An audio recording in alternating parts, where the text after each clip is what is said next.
Welcome to Nebraska Preps Postgame with your hosts, Mike Sautter and Jacob Padilla.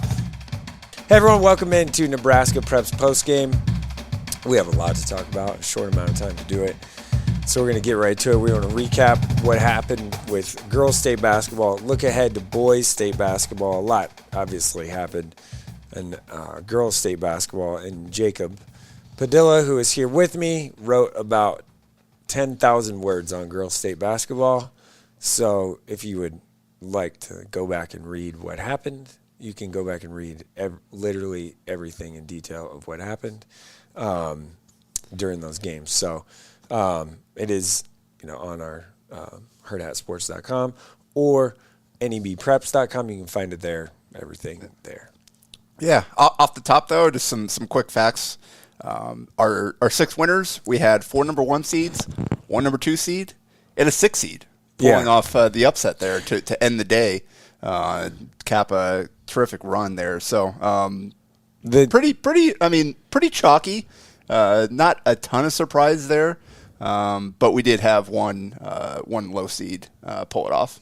Yeah, the Howells-Dodge thing. Yeah. It isn't necessarily a Cinderella. They didn't lose to anyone in their weight class, if you will, or class. So they were unbeaten against Class D1 competition. Yeah, it was all the East Husker Conference. Yes, that conference is really tough. And he mentioned they lost 3 out of 4 and something like 4 out of 6 or 7 going into the postseason in the sub-districts. And he told them, hey, now we just got to put together a run, and that's exactly what they did. But right.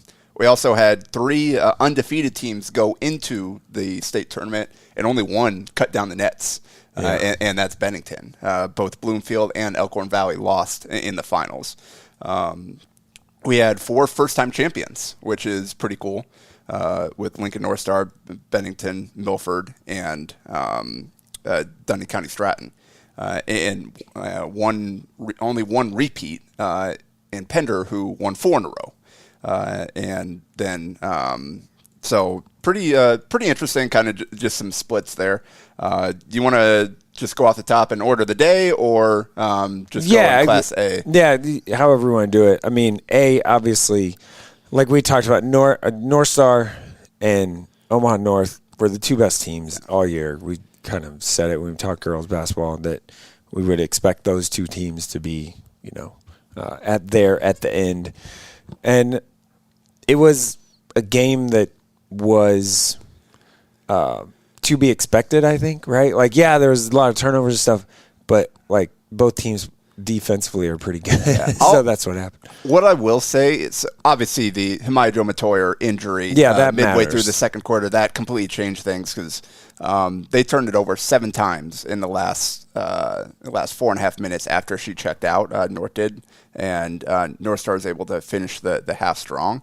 That being said, the areas from the first meeting that they fixed were offensive rebounding and scoring inside. And they outscored them by 2 in second chance points, and points in the paint were +4 in that as well. So they got crushed in those 2 areas in the regular season, and that ultimately crashed in the backside of that 1-3-1 zone. Obviously, it's hard to rebound out of zone. You had Tanaya Wilson-Smith really causing a lot of damage there, and they were able to fix those areas. And then on top of that, North didn't necessarily play its game. They had an injury, but that's credit to North Star as well for fixing those areas the first time they played. And they said they're a different team than they were the first time, and they certainly looked like it. And credit to Annie Liu, who closed out her career with a 20-point, 10 rebound double-double, causing havoc with those steals and in that zone as well. And then you had Kendall Anderson, who knocked down,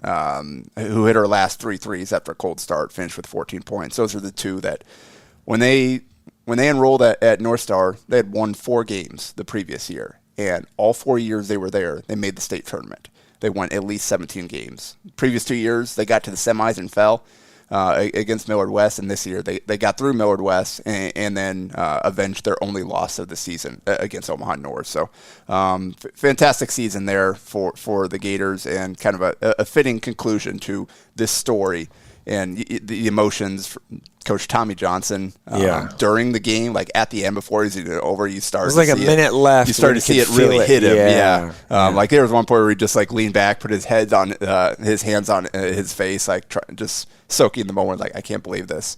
And he even said that after the game, like, I can't believe we won. And he said one of his players was like, wait, really? I mean, what do you mean? Like, they were confident. They thought that they could do it. So, pretty cool end of the story there. North will be back. I mean, the fan support was fantastic. Yeah, that was the way the community rallied around them. And you've got, obviously, they've got some seniors they're going to have to replace, but Wilson Smith and Matoy are coming back as juniors to kind of lead that team there. They got a strong core to make them run again next year. Yeah, I think they'll be in the mix, and obviously with the way things happen and transfers and stuff, we could see some movement again. So, we have already seen some movement, but not for either one of those teams. Yeah. So that's Class A. Like nothing totally shocking. Had some good games in the first round, first two rounds, but ultimately we arrived at what we thought we were going to see. Right. Yeah.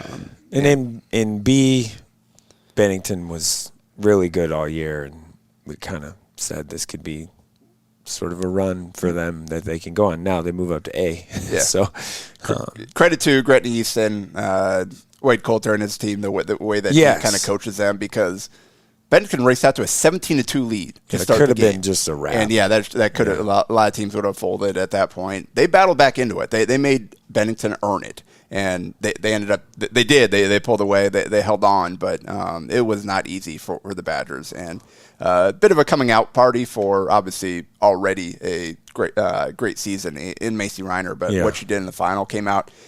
She had never made more than 3 threes in a game. Went 5 for 5, hit 2 right off the bat to get them started. Finished with 23 points, 5 rebounds, 5 assists. She was fantastic, and certainly, my takeaway from the state tournament is the freshman and sophomore classes are so good in the state right now on the girls' side. Like, there's so many insanely productive players already early in their career, so I'm excited to see what they end up doing down the road. But Ryder is certainly at the top of that list. After a little bit of a dip in high level talent after with this year. I mean, there's multiple 4, I guess, Division I girls, but I'm talking power conference level stuff that could be coming here. So it's pretty good to see. C1. We saw Lincoln Christian go down in the first round. Shout out to Fort Calhoun for pulling that off the way they won that game. Was awesome. Like, it was loud, intense. Fort Calhoun was kind of in the lead the whole game, and then Lincoln Christian hits a shot, and it looks like Fort Calhoun's going to lose, and then make a play, and then make a play on the defensive end on the run out on the backside, which I believe was not a foul. I think it's a good no call in that situation. Yeah. So,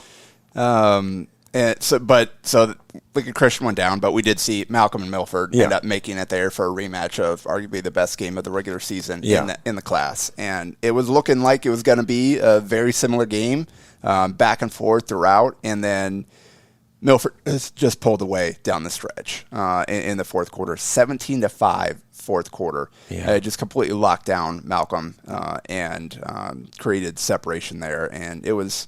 the 3 players that have led them the whole way were great again, but Kylie Jacob coming alive and knocking down 4 threes, making Malcolm pay for assigning so much attention to their posts inside, who still combined had a great game. Shayla Roundberg had 16 points, 13 rebounds. She had 20, 18, and 13 rebounds in the 3 games. Double-double. She's incredible. I think 25 out of 28 games, double-doubles this year for Rautenberg.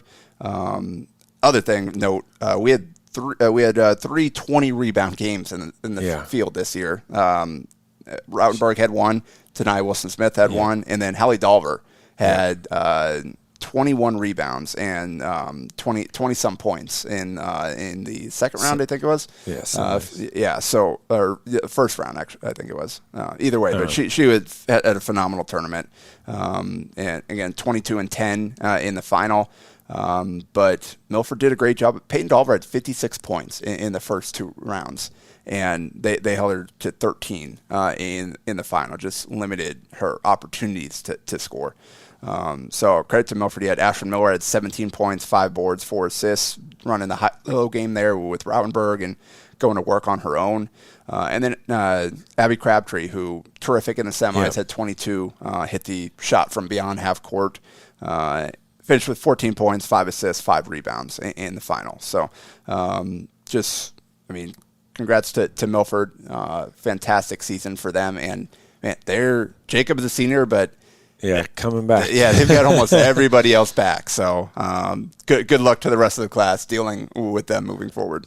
Yeah, the one thing that I just continue to say, Shayla Rautenberg is a phenomenal athlete. Yeah. Like, she's phenomenal. Just her arms are so long, like just snatching it's rebounds not just out of traffic. It's not that she's not just tall, you know. Like, she's a very good athlete. I believe that. Well, and she struggled a little bit to finish in the first 2 rounds, and played her best game by far in the championship, just in terms of finishing, effectiveness, efficiency. She was fantastic, and Malcolm just didn't really have an answer to deal with her in addition to what everybody else was doing. Yeah, it's okay. Yeah, we got to keep moving here. So C2 Pender does something that's never been done before. Not winning 4 straight titles, but winning 4 in bouncing between classes. That's the first time that's ever been done. First one in C2, last 2 in D1, back in C2 this year, did it again. Yeah, so that's pretty impressive. And Elkhorn Valley kind of gave them a little run there, but they kind of were sort of in control, I guess, the whole game. Except for right at the end. Yeah, and they went on a run in the half, and then the third quarter, 20-5, and it was the Madeline Dolliver show, who we've seen this before, but she just caught fire, and Jason Dolliver said, hey, she hit one, and we ran a play for her, she hit one, and then they just kept spamming actions to get her the shot, and he credited the whole team for executing to get her those looks.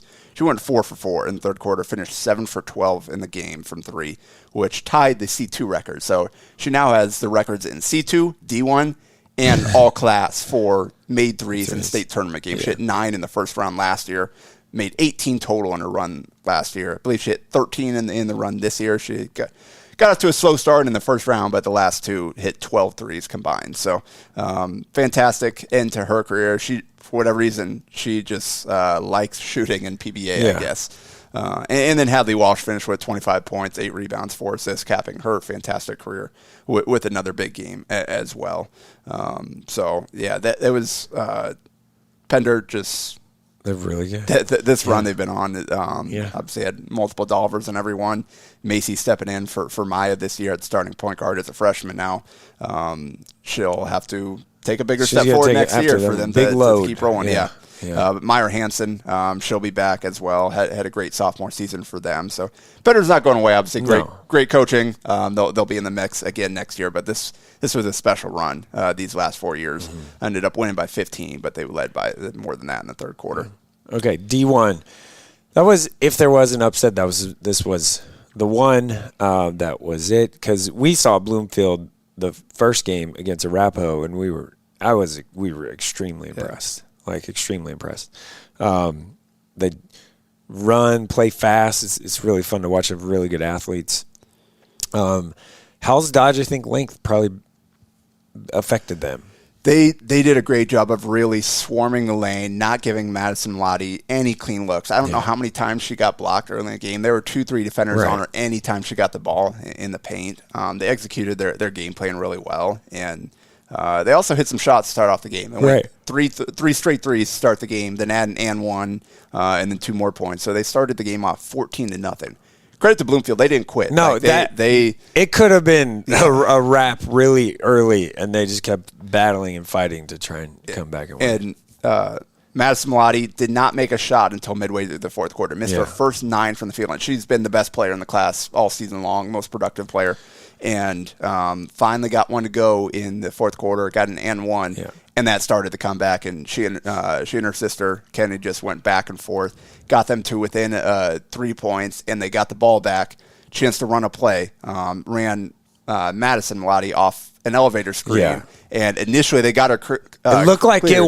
it looked like she was going to be able to get it off. And then credit to freshman Bryn Trainer, who just like slid around the side and got the hand up. She didn't get there right away, but got the hand to where just to take away the window for where Melody was going to shoot through. So she had to put it on the deck, nowhere to go, ended up having to throw up a prayer, and they held on. So Kylie Bracek had 20 points and 11 rebounds after playing just 13 minutes in the semifinal before fouling out. So she had to sit on the bench watching her team try to hang on without her in the semifinal.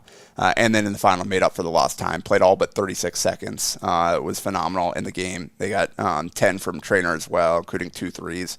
Congrats to Howells-Dodge. Like you said, they took some losses and 7 regular season losses, but they were all to state tournament quality teams and higher class teams, and put together and made a great run down in Lincoln. Credit for Bloomfield. They'll be back. With the Melodies are both underclassmen. Madison sophomore, Kennedy, who was fantastic, put the team on her back, kept them alive when nobody else could do anything. She had all of their field goals in the first half. Had 11 of their 17 points. They just needed somebody else to make a shot. 11 of their 16 points, yeah. And they finally did and almost got it got back into the game. But she finished with 25 points, 10 rebounds, 8 of 14 from the field, hit a 3, 8 of 9 from the line. So she did everything she possibly could. And again, just a freshman in her first state tournament. So those two are going to be special. Okay, D2 real quick. Dundy County Stratton. First game of the day. First game of the day. They didn't, they beat Why Not. They didn't handle Why Not. That was wrong words. 20-9 fourth quarter. Yeah, they really kind of stretch it. And I will say this. Listen, DCS had to hold on to even win their first round game against Loomis. It was 37-36, and there was 56 total turnovers in that game. They fixed their turnover problem the next 2 games. A little bit. They still had 19 in the final, but they also forced 20. But it wasn't, like what it was. Again, very good athletes. Like they'll be in the mix for a little bit here. Another sophomore, Abby Spargo, 22 points, 12 rebounds, efficient from the field. Clara Spargo, 9 points, 10 rebounds in her last game as a senior there. And then Kimberly Escobar, 9 points, hit a dagger 3 in the fourth quarter because I believe it was an 11-0 run in the fourth to take control. And Escobar's like moonshot of a 3 was kind of the final piece of that run. Again, they started off the day with the championship there for Dundy County Stratton. And they will be back as well. Again, they with Spargo, who had a fantastic season back for junior year next year. We'll have to do it. And I think crazy story is they had 2 seniors, Spargo and then Lexi Irakowski, who played 17 minutes in the game with a torn ACL and MCL. That's crazy. Like she hurt her knee and she told the coach, like, I'm playing. And didn't score, but she was out there for 17 minutes in a game where they had some foul trouble. They needed just a body to be out there. Had a couple of assists. So it gave them some minutes. I'm sure that fired the team up seeing what she was doing. So crazy story there. But, I think that's a wrap on a hectic week of girls basketball. Yeah, hey, and we got another one coming here with boys. So everybody take a little bit of a deep breath. That's not easy to do at this point. Okay, where do you want to start in boys? You want to start in A? Let's just run through it. So crazy Monday of district finals across the state. We saw 2 ridiculous fourth quarter comebacks. Lincoln High. Yeah. So Lincoln High knocked off Prep with an 18-3 fourth quarter to win by 7. And Brady Nick had 29, 8 boards, 3 blocks, 2 steals to carry his team to the win. And then A6. Not necessarily an up, like we call Papio from the start. Like this is a team that they've got the pieces to make a run. This lost a couple games early. And they went down and beat Papio down 3 late, or Papio beat North Star down 3 late. They got an and one from Bryce Vignes to tie it up, and then Sam Boudreau game winning layup to knock off the Gators and end their season because of the prep upset. Because Lincoln High beat Prep. That's basically why North Star didn't get it. So Prep stole the wild card because Westside won. So it's kind of it was an awkward situation for Prep fans going into Tuesday. Like, you need to root for Westside to win to make the field. Yeah. And so I'm sure that didn't feel good for them. And Westside played Tuesday. Yeah. I talked to Coach Simons after the game on Monday when I was leaving Prep, and I was like, hey, he goes, his first is before I didn't even ask. He said, no, we're not going to try to lose on purpose to keep Prep out of it. Like, no, that's not going to happen. And I'm like, yeah, I didn't I know. Didn't think so. It's a little like, yeah, they're not actually going to do it, but are they?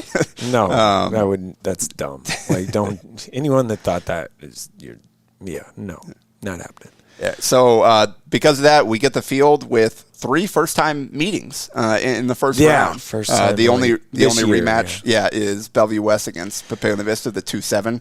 That was a 68-62 win for Bellevue West back at the beginning of the season. A lot has changed since then for Bellevue West. That was a 25-16 fourth quarter for the T-Birds to come from behind and steal that one. They had a big game from Keaton Melcher in that one. So the others, you got Westside versus Lincoln High in the 1-8. Southwest against Miller North in the 4-5, and so seedings hold there. Could see Southwest Westside rematch, but again, I mean, there's no just chalk going through. Like all these games could go anyway. Seriously, in you can make a case that any combination of these teams, like we said all year. Yeah, any of these 8 can win their first round game. Yeah, there's no way of predicting, who can win. Now, do I think Westside has the most size and depth and all of that? Yes. Like, are they, if I had to, pick a team that was going to win it, I would pick Westside. Yeah. If I had to. That being said, any of these teams could win it. And Bellevue West, the 2 seed, what Coach Klein has done with this group is pretty phenomenal. Yeah. Remember, they lost Robbie Garcia. And seeing them in the off season, the fall, it didn't look great. The summer is it didn't look great. Are they going to have enough? You're bringing back 4 starters, but the 5th one you lost, like you said, did so much for them, and just size wise allowed them to match up. Not a lot of it. So he's done a fantastic job this year. And then Prep is good enough too at 3. Papio South first round, but Papio South is a team that obviously Papio South. It's like Coach Sheezer's last year. Those guys are going to be fired up. Yeah, type of thing, and obviously they've been playing really well down the stretch here. And then Southwest Miller North, Southwest, the Twins are super scary, and guarding them is hard. Yeah, and they are down a starter. Yeah, but they still are here, and they've had some guys step up. It takes some shooting off the floor. It just puts that much more pressure on. And Miller North is a nice blend of old and young. And if a guy that could have this breakout is Trelly Aikens. And you said young. Kyle Simpson made the game. Right. They should have lost. And they had that loss. I was there for Southeast. I went back and literally stole the game to get them into the field. Oh, yeah. Stolen inbounds pass, went down and scored to give them the lead at the end there when Southeast had control. That's, again, any combination of these. Also, Lincoln High is length and athleticism. And again, Brady Nick. He's a guy that can. Brady Nick is really good. He was really good. Did it in the district final. He can do it in the state tournament as well. Yeah. So still got 2 LPS schools into the field, just not maybe the 2 that we expected, which is fitting for this season. Right, yeah. Okay, moving on. Yeah, in B, also had 2 upsets in the district finals. Pius. But, Pius is a big one. There was an injury situation there with Cody Hesser, who has been their best player all season. You already mentioned they lost Eli Shada early in the season. So that's tough for Wahoo to kind of be limping in the postseason. But credit to Lincoln Pius, the 10th, for taking advantage. They got 21 points from Charlie Morrow and 19 points, 11 rebounds from Zach Taubenheim. So a couple of seniors finishing strong to get their team into the field. And then Bennington at Roncalli, I was there for that district final, rallied 24-11 to finish the game for Bennington to steal it. They had really ramped up the pressure, 6 steals in the fourth quarter, and Blaze Young had 9 of his 20 in the fourth to lead them there. So those two got in, and Wahoo gets the wild card. Mm-hmm. So field is set. We have 3 rematches and 1 first-time meeting. Scott Pius is the 1 versus 8. That was early January and is 50-37, so it won't be a lot of points. 68-31 in the first one, so 50-37 was improvement for Pius from the first meeting. On so December this is the 12th. meeting. Third meeting. Yeah, but obviously Scott, a heavy favorite going in on that side of the bracket. You've got Elkhorn North and Wahoo is in the 4-5, and the other is hoping for good health that Hesser is able to go for them. Fingers crossed. Norris against Bennington the first round. That was an 84-55 win for Norris on January 23rd. Again, also the favorite on that side. Bennington's played a lot better though recently. Yeah, they have. And they've got some pieces. They're certainly capable of getting going. So we'll see if they learned anything from the first meeting. I mean, that Norris team is so hard to play. They just come at you in waves, athletes all over the place. Game could go fast. Yeah. And then Scottsbluff versus Gretna East in the 3-6. Obviously, famously a rematch of the Western Conference. Yes, tournament. That Scottsbluff won 71-53 on January 31st. Nate Kelly had a double-double in that game, getting his teammates set up. Just really balanced performance there. They got everybody firing. That's what Scottsbluff is going to need. They had 14 points from Isai Sabala in that game. That's what they need. They need those other guys to play well. Yeah. The near double-double from Keon Delgado in that one. So if Scottsbluff wants to make a run, they need those other guys to step up to allow Kelly to not have to force things, to be able to do what he does best, which is get his teammates involved and then hit timely buckets. So we'll see kind of what kind of run they can put together. If Scott can be as locked in defensively as they've been the last month or two, they can be really hard to beat. Yeah, Scott and Norris, heavy favorites for rematch. Yeah. That being said, you've got players like Nate Kelly. You've got a player like Sutton Pietkowski. I was going to say, the one team for me, the one team outside of like Scott Norris, that's what everyone thinks. It's Elkhorn North. Like they can make enough shots, like and stretch the floor, like spread it out a little bit. I mean and they play a different style. Like they just kind of go. And they did play Scott, and that was competitive. And then Scott was able to hold on. That could be the one that's not, what we talked about, if there is. But Scott Norris, obviously we just saw that again. Yeah, for the 700th time in the last couple years, it feels like. Obviously, I'm exaggerating, but that's what it feels like. It'll be. But that one for me, Elkhorn North is like the what do you call it? What's the word I'm looking for? Wild or dark horse? Dark horse, yeah. Damon Benning's word, dark horse. He always asks that question. C1. Again, 2 more. We had 2 district upsets in each of the classes. In this one, it was Syracuse at Cozad, knocked them off. Yeah, going out there. Yep, Max Party had a big game, 18.7 rebounds in that one. And then Lincoln Christian at Bridgeport won by 10. I got 25 from Jamison Thies to pull that offset. So those 2 made the field. We've got Ogallala versus Syracuse in the 1-8 first meeting. You had DC West versus GICC in the others game there on that side, 4 versus 5, also a first meeting. And the one rematch is Ashland Greenwood versus Lincoln Christian, the 2-7, and that was Christian gave them a battle. That was 52-44 on December 29th, and that included 31-16 second half for Ashland Greenwood to rally. At 26 from Derek Tonjas, 18 from Cooper Westerholt in that one. So we'll see kind of what round 2 has in store there. And then finally Auburn versus Gothenburg in a 3-6, also first meeting.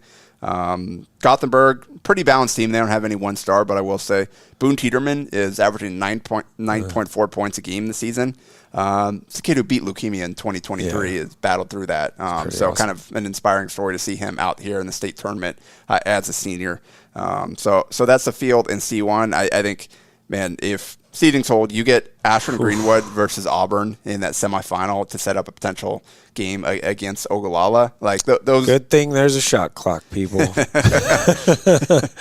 I don't just have to worry about saying that. the way that they just their style, they're just so good, so well coached. First of all, both, and two, like they just defend you, and like it's for long possessions. So it's just one, But if that's what it ends up being, that's a tough one. But I will say Ogallala has been the favorite all year. And that's, Ogallala 25-0, Ashland Greenwood 25-1, Auburn 24-1. Yeah. Pretty strong 1-2-3 there in terms of the seasons It's they've had. It's basically been 1, 2, 3 for them all year too. And so we'll see if Auburn, what they've got, if they can get through this first round. Ryan Gunther as a sophomore has really stepped up this year. Brenton Wenzel is kind of leading the way. They got some other guys there. So Gunther's had a good year. I'm intrigued to see kind of Auburn and what they've got in this tournament because they play at Devaney on Thursday, so you might have to run over there. And that's the one, obviously, we saw Ashland Greenwood and Ogallala play together. We didn't see Auburn kind of see either one of them, so that is kind of the wild cards, like what do they have when you get on the same court, potentially with one or both of them. Okay, C2 real fast. It's 7 minutes left here. EMF knocked off Alma, Yes. and Pender knocked off Kimball. At in Kimball. finals. That's like I was talking to someone about that. How do you even get there from Pender? Like it's mostly drive. Well, I know, but like it's like do you go over and down to Grand Island and then go? Yeah, I think we mapped there? it out with our social media person Dawson, and it's like over 6.5 hour drive without the time change, and it's mostly highway until you get to either Grand Island or Kearney. Yeah, you have to go. You're just like 2-lane highway in it, all the way down and over. Then once you get to the interstate, it's like 4 more hours. Right. Too, so that's what I'm saying. It's just there isn't like a straight line. Like it's hard. Well.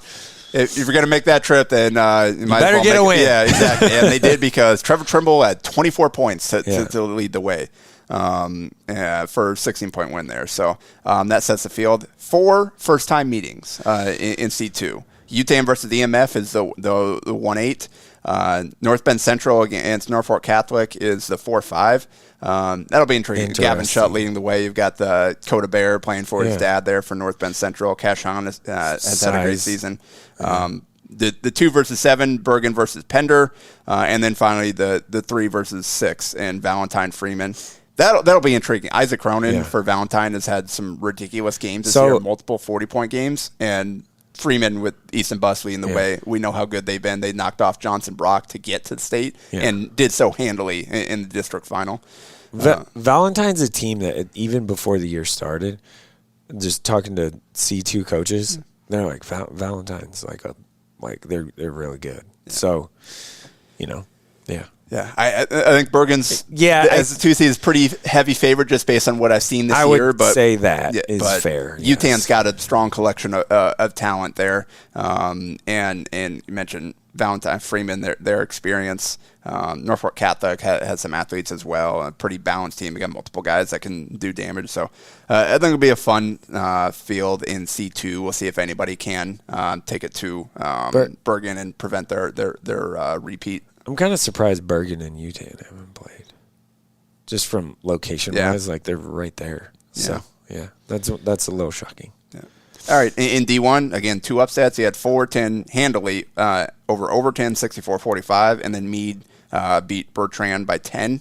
So that also maybe one of the best district finals of any class. We had McCool Junction beating Twin Loop 63-62 in overtime. Had 24 points from Colby Yates, stepping up in a big way to help his team get through. So that gives us Howells-Dodge versus Fullerton in the 1-8. That is a first-time meeting. We have Elm Creek against North Platte St. Patrick's, which is a rematch, 77-50 for St. Patrick's on December 23rd, so obviously a long time ago. But Ben Heirigs was one of the most productive players in the state, 27 points, 7 rebounds the first meeting. But then they also got 20 points from Ben Hinkla and 20 points, 14 rebounds, and 5 assists from Peyton Kramer in that game. Don't let St. Pat's record fool you. They played up and just because they have to play teams. It's a really talented 5 seed. Yeah, kind of a Howells-Dodge situation on the girls' side that we talked about. Yeah. Hey, another Sutherland Sailor connection. Bill O'Malley used to be coach at Sutherland. So just saying. But we got Quinn Oberg for Elm Creek and Ben Heirig for North St. Pat's, 2 of the most productive players in the state. It'll be fun to see those 2 go at it. The 2-7 is Lutheran High Northeast against Meade, first time meeting. And then we have a rubber match here in the final game in D1 with East Butler. That one's super interesting. Against McCool Junction. McCool won the first one on January 30th, 61-48, to give East Butler their first loss of the season. Ed Carson McDonald, 23 points, 7 rebounds, 5 assists. Played again the next game, and that East Butler flipped it to a 52-49 win, and they held McDonald to just 8 points and only 2 of 5 shooting in that one. So very interesting. Interesting to see kind of what they've got for round 3 there. I think. Looking at the bracket, I will say Howells-Dodge and Lutheran High Northeast have been the 1-2 basically all year. Yeah. Howells-Dodge, I think, is probably the favorite. Yeah, I would agree. So based on what I saw from them in Grand Island, see if their boys can pull off the. Listen, North Pat, St. Pat's though. Watch out, like they're definitely good enough, and Coach O'Malley does a fantastic job. Yeah. All right. Finally, in D2, again 2 upsets. Pleasanton smacked Lawrence Nelson by 21, held them to 29% shooting, and then Why Not beat Bancroft Rosalie, also held them to 29% shooting. So defense wins in district finals. Sets up Elgin Public Pope John is the 1 versus Pleasanton. The 8 first-time meeting. Jarek Erickson, that's the dude to watch there for Elgin Public Pope John because he is ridiculously productive. Had a great senior season. The 4-5 is Deschler against GACC, also a first-time meeting. The 2-7 is Archangels Catholic against Fall City Sacred Heart. 2 coaches that know each other very well. Yep. And then also first meeting, and then finally the 3 seed St. Mary's, which heck of a 3 seed against Why Not the 6, which is again a rematch from last year's final and a rematch from the regular season when St. Mary's won 60-48 on December 22nd. And that included a 20-7 fourth quarter for St. Mary's to come back and take control of the game. Deschler, also super cool story there for them. Like they just get in there and having the success they've had this year is pretty good. Yeah. St. Mary's not a Cinderella. No, definitely not. Yeah, they're and based on what they did against Elgin Public Pope John, who again is the 1 seed. The last time they met, like St. Mary's is the heavy favorite going in, but. We talked about watching them in Grand Island. The one thing is like they've got game control, making the right decisions, shot selection. Like that is kind of the one weakness potentially for St. Mary's, and if they can get that in check, like their talent is overwhelming, and the way they play is hard. It's super interesting. Like for me, it's St. Mary's Archangels kind of been that way all year for me, and they're on the same side of the bracket, so that'll be fun. Like that semi could be good. So, all right, we hit the time. We're right on time. We nailed it. So that'll do it for Nebraska Preps postgame. We will likely be back next week. We'll talk about the state boys basketball tournament more in detail next week and finish off the basketball season.